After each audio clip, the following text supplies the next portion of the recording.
देखिए, किसी को उम्मीद थी नहीं कि लेबनान में इतने सारे एक्सप्लोजन्स होंगे एक के बाद एक। यहाँ पर आप देख पाओगे, इज़राइल के नॉर्थ में जो ये देश है लेबनान, यहाँ पर एक मिलिटेंट संगठन है हिजबुल्लाह, जो बहुत बड़ा दुश्मन है इज़राइल का। अचानक से हमने देखा कल 17 सितंबर को कि जो पेजर्स थे, वहां पर लगातार एक के बाद एक ब्लास्ट हुए, 3,000 लोग घायल हुए और बताया जा रहा है 9-10 लोग मारे भी गए। नाउ इसके बाद हम देखते हैं इजराइल थमता नहीं है, इजराइल और ज्यादा अग्रेसिव हो जाता है और फिर लेबनान में देखा जाता है एक second wave of explosions. Literally मैं कहूंगा हिजबुल्लाह के जो मिलिटेंट्स हैं, सांस ले रहे होंगे तो एक ब्लास्ट हो रहा होगा, मतलब सांस लेता हूं तो ब्लास्ट हो जाता है, क्योंकि पहले तो जो पेजर थे सिर्फ उनका ब्लास्ट हुआ।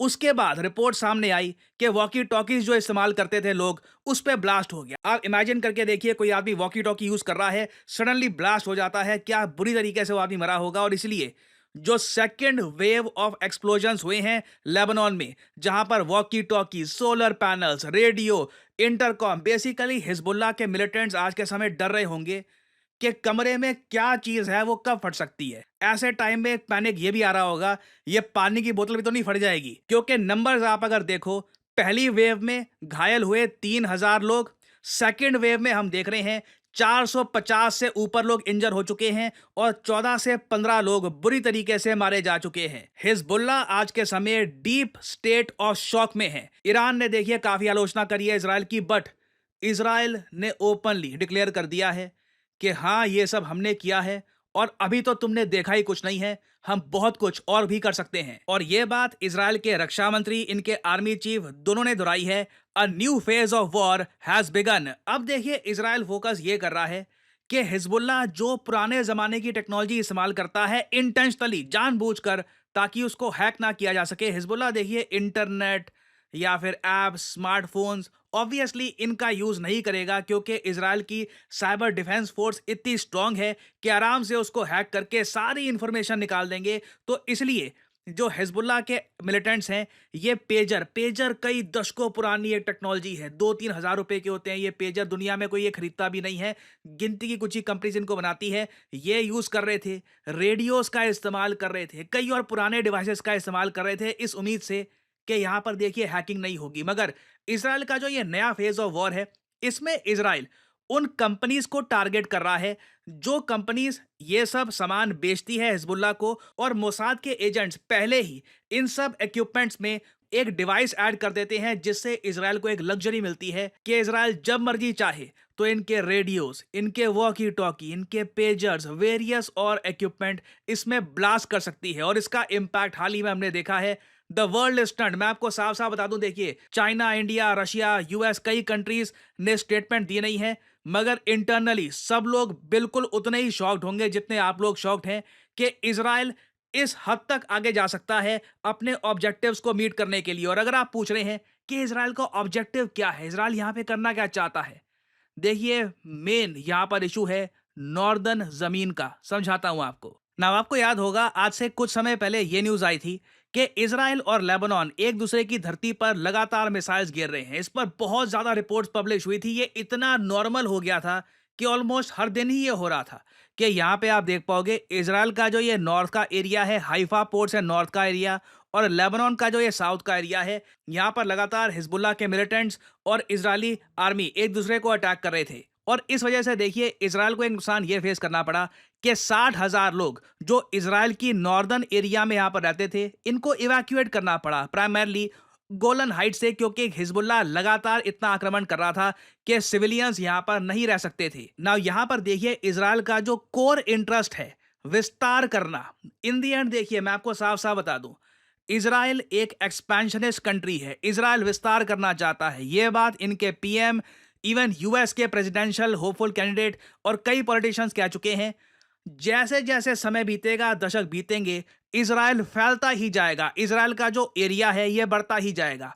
और जब भी ये देखते हैं कि इनके सिविलियंस पे अटैक हो रहा है, जहां पर ये रिहायशी अपना एरिया बढ़ा रहे थे, इस पे अटैक हो रहा है, वहां पर देखिए इजराइल का जो कोर इंटरेस्ट है उसको अटैक किया जा रहा है। और इसलिए इजराइल ने अब उन मैन्युफैक्चरिंग फैसिलिटीज पर फोकस करना स्टार्ट कर दिया है। और आप इमेजिन कर सकते हैं हिजबुल्लाह आज के समय कुछ भी परचेज करेगा, कुछ भी ऑर्डर देगा ना, 50 बार उसको ये वेरीफाई करेंगे, चेक करेंगे कि इसके अंदर कुछ ऐसा तो नहीं है जिससे कल को ब्लास्ट हो जाए ना। एक बार को यहाँ पे आप पूछोगे कि जिन कंपनीज का सामान हिजबुल्लाह ने परचेज किया था, जिन फैक्ट्री से ये सब सामान इंपोर्ट किया था, क्या उनकी रेपुटेशन खराब नहीं हो गई है? देखिए, उसको लेकर एक अलग कहानी चल रही है, वो मैं आपको समझाता हूं। ये रिपोर्ट सबसे पहले सामने आई थी कि हिजबुल्लाह जो भी ये इक्विपमेंट परचेज करता था, रेडियोस, पेजर्स वगैरह, ये सब कुछ, ये ताइवान या फिर यूरोपियाई देश हंगरी से आते थे। और अभी हाल ही में हमने देखा है कि ताइवान, हंगरी दोनों कंट्रीज ने डिनाई कर दिया है कि नहीं नहीं, हमारी जो फैक्ट्रीज हैं ये ऐसा सामान एक्सपोर्ट नहीं करती, और ये स्टेटमेंट नॉर्मल है। क्योंकि वो और क्या बोलेंगे, कल को ताइवान से लोग देखिए चीजें परचेज करने से डरेंगे। ये कहीं से वो वाला बॉक्स तो नहीं आ गया जो हिजबुल्लाह को जाना था, गलती से हमने परचेज कर लिया हो, फिर लगातार ब्लास्ट हो रहे हैं। तो अपनी रेपुटेशन बचाने के लिए ताइवान, हंगरी और कुछ और कंट्रीज की जो कंपनीज हैं, ये सब कह रही हैं कि देखिए हम लोग यहाँ पे इन्वॉल्व है नहीं। बट अभी देखिए इस पर इन्वेस्टिगेशन होगी मोस्ट प्रोबेबली। हिजबुल्लाह अभी के लिए काफ़ी एम्बेरेस्ड है, ह्यूमिलिएटेड मैं वर्ड यहाँ पर यूज़ करूँगा, काफ़ी ह्यूमिलिएटेड है कि उनके साथ ये सब हो गया है। वही जानकारी दे सकते हैं दुनिया को कि एक्चुअली में इन्होंने ये सब सामान परचेज कहाँ से किया था। क्या किसी गुमनाम थर्ड पार्टी से परचेज कर लिया था जहां पर 30% एक्स्ट्रा डिस्काउंट मिल रहा था? वैसे डिस्काउंट अगर यूज़ करना है तो सबसे अच्छा तरीका होता है उसका कि use the code PD10। But clearly Hezbollah को इसके बारे में पता था नहीं, और इन्होंने कहीं से भी किसी अननोन सोर्स से ये सब सामान परचेज कर लिया है। और अब लगातार इनके पूरे संगठन में जो भी लोग हैं ये पैनिक में है कि पता नहीं कब क्या फट जाए। और मुझको यहाँ पर वैसे ये ऐड करना पड़ेगा कि हिजबुल्लाह रुकेगा नहीं इससे। जो मैं आर्टिकल्स पढ़ पा रहा हूँ, बिल्कुल एक जीत हुई है इसराइल की, यहाँ पर टैक्टिकल जीत है, स्ट्रैटेजिक जीत नहीं मैं कहूंगा इसको। क्योंकि हिजबुल्लाह अभी के लिए देखो पहले काम तो ये कर रहा है कि जो भी डिवाइसेस इन लोगों ने परचेज किए थे उनको ये लोग इकट्ठा कर रहे हैं। हिजबुल्लाह के जो ये मिलिटेंट्स हैं ये जगह जगह जा रहे हैं। अब अजीब बात देखिए, कई सिविलियंस भी थे लेबनान में, जो सो कॉल्ड सिविलियंस थे, उनके पास भी ये वॉकी टॉकी थे, उनके पास भी ये पेजर्स थे। सिविलियंस के पास ये सब क्यों था? ईरान के जो एम्बेसडर हैं वो भी बताया जा रहा है कि उनके पास भी एक पेजर था। ये लोग ये सब चीजें कैरी क्यों कर रहे थे?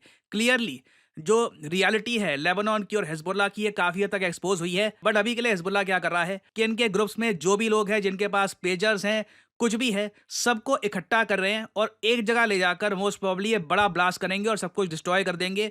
और फिर बड़े स्केल पर सब कुछ परचेज करेंगे जो भी इनको चाहिए। इसमें ऑब्वियसली इनको पैसा लगेगा, बट अगेन कोई चीज़ एक कभी भी फट सकती है। उससे बढ़िया यही है कि आप पैसे खर्च करके नई चीज़ कुछ परचेज कर लीजिए। तो हिजबुल्लाह देखिए अभी रुकेगा नहीं, मोस्ट प्रोबेबली इनकी तरफ से बड़ा एक्शन लिया जाएगा इन द फ्यूचर। और जो ये नया फेज स्टार्ट हो चुका है वॉर का, इससे रिलेटेड कुछ भी अपडेट्स आती हैं तो मैं आपके लिए अपडेटेड वीडियोस लाता रहूंगा। नाउ फाइनली यहाँ पे मैं आपसे एक सवाल पूछूंगा। देखिए, ओलंपिक्स के बाद दुनिया में सबसे बड़ा स्पोर्टिंग इवेंट होता है कॉमनवेल्थ गेम्स। इनको काफी बार मिनी ओलंपिक्स भी कहा जाता है क्योंकि बहुत सारे देश यहाँ पर करते हैं पार्टिसिपेट। 2026 के कॉमनवेल्थ गेम्स ये होने थे ऑस्ट्रेलिया में, मगर ऑस्ट्रेलिया ने हाथ खड़े कर दिए ये कहकर कि पैसे नहीं हैं, हम ये गेम्स अफोर्ड नहीं कर पाएंगे। अगेन मुझे ऑस्ट्रेलियंस की ये बात अच्छी लगती है, काफ़ी जगह ईगो को प्रैक्टिकलिटी के सामने नहीं आने देते। फाइनेंसेस इनके नहीं बन रहे थे, इन्होंने बोल दिया कि ये गेम्स कहीं और ले जाइए, हम इनको अभी के लिए अफोर्ड नहीं कर सकते in the current economy. Now आपको ये बताना है कि ऑस्ट्रेलिया के पीछे हटने के बाद 2026 के जो कॉमनवेल्थ गेम्स हैं ये कौन सा देश होस्ट करेगा। ये हैं यहाँ पे आपकी ऑप्शंस, इंडिया, स्कॉटलैंड, USA या फिर कनाडा। कमेंट सेक्शन में करिए उत्तर। जो लोग सही आंसर देंगे उनकी कमेंट को मैं हार्ट दे दूंगा ताकि बाकी लोग समझ पाए कि सही उत्तर क्या है। एंड फाइनली आपके लिए एक इंपॉर्टेंट मैसेज, आप किसी भी एग्जाम की तैयारी कर रहे हैं, study IQ is with you. तो कमेंट सेक्शन में जाइए। अगर आप UPSC एग्जाम की तैयारी कर रहे हैं तो यहाँ पे आप जो फाउंडेशन कोर्स है ये परचेज कर सकते हैं। उसके अलावा उत्तर प्रदेश PSC, उसके अलावा बिहार PSC, इसके एग्जाम्स भी अवेलेबल हैं, तो ये भी आप कर सकते हैं परचेज। सिंपली यहाँ पे आपको जो भी एग्जाम जिसके कोर्स आप परचेज करना चाहते हैं इसके लिंक पर करिए क्लिक, और यहाँ पे आपको जो प्राइस लिखा है never ever pay this price, simply यहाँ पर कोड डालिए PD10 and the prices will start following and you will enjoy massive discounts. किसी भी कोर्स में you can use the code PD10 and save your hard earned money. So इसी नोट के साथ ये है वीडियो का अंत। Thank you for listening and as I always say, may the gods watch over you.